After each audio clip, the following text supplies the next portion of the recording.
Welcome to Zisodel TV. Kindly subscribe, share, and like for latest updates and news.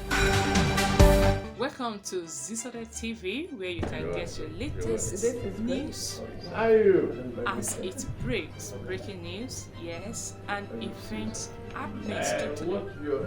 That was excellent performance. So all you need to do is just press the subscribe button. Okay, good. Your Excellency, great conversation. Okay? Thank you. Stay tuned to this show. We love you. We saw the president and focused on how do we support Nigerians at this time of need.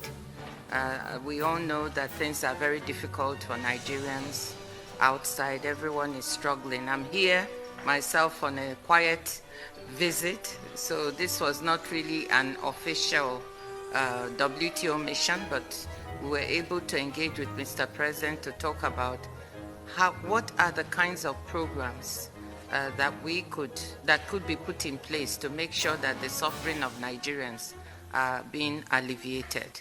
And we had a really good conversation on trying to look at community and grassroots programs that can be put in place to create jobs for young people, on trying to support women and children who are those who are bearing the brunt of some of the suffering in the country.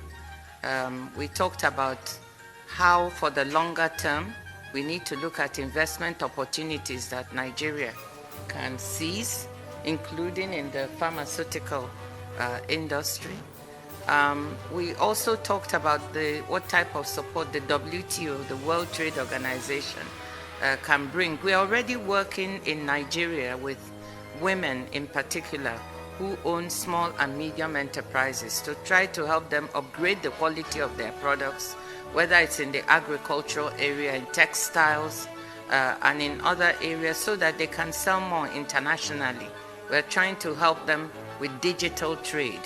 The wave of the future is digital trade. So how do we train, empower, and give Nigerian women and owners of small and medium enterprises support so they can trade more, create more jobs?